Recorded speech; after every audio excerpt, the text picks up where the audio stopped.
කාලයක් යද්දී මං යුනිවර්ස් එකෙන් අහපු එකම එක දෙයක් තමයි ඇයි මටම මෙහෙම වෙන්නේ කියලා.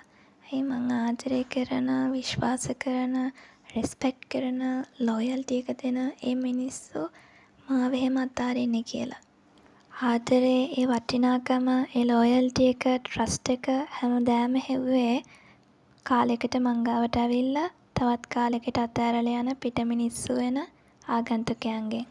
පස්සේ තමයි තේරුනේ නෑ පිට මිනිස්සුන්ගෙන් ලැබෙන්නේ නැති ආදරේ, විශ්වාසය, ඒ ගෞරවය අපිට වටිනාකමක් දෙන්න පුළුවන් පවුල කියන සයිකල් එක ඇතුලේ විතරයි කියලා. මේ මිනිස්සුන්ට වටින්නේ නැති මාව මගේ පවුලට කොච්චර වටිනවද කියලා. ඉතින් සබාදහමට අනුවර්තනය වෙන්නේ කියලා සත්තුත් වෙනස් වෙන එකේ ඊයේ පෙරේද අපේ ජීවිතවලට ආපු මේ මිනිස්සු වෙනස් වුණා කියන එක පුදුමයක් නෙවෙයි. අපි කරන්න ඕනි මේ මිනිස්සුන්ට පෙන්වන්න ඕනි අපිව මගහැරුනේ, අපිව අතහැරියේ ඇයි කියන පසුතැවිල්ල එන තැනට.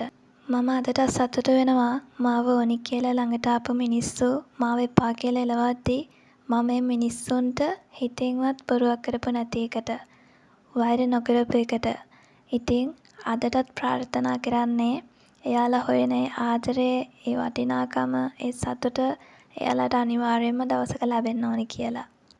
ඉතින් මං විශ්වාස කරනවා මේ යුනිවර්ස් එක අපේ ජීවිතවලට ගොඩාක් අත්දැකීම් අපිට ලබා දෙනවා. සහ ඒ අත්දැකීම් වලින් අපිව ශක්තිමත් කරනවා. ගෑනු ළමෙක්ට ඒ විශ්වාසය, ඒ ලොයල්ටි එක, ඒ ගෞරවය දෙන්න පුළුවන් තාත්තා කෙනෙක්ට විතරමයි. අසීමිතව බයක් නැතුව, කිසිම සැකක් නැතුව ආදරය කරන්න, විශ්වාසයක් ගොඩනගන්නේ තාත්තා ළඟදී විතරයි.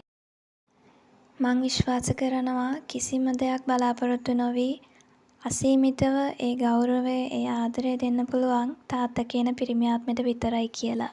ඉතින් යුනිවර්ස් එක කරන්නේ අපේ වටිනාකම නොදන්න මිනිස්සුන්ව හැමදාම අපෙන් ඈත් කරවන එක.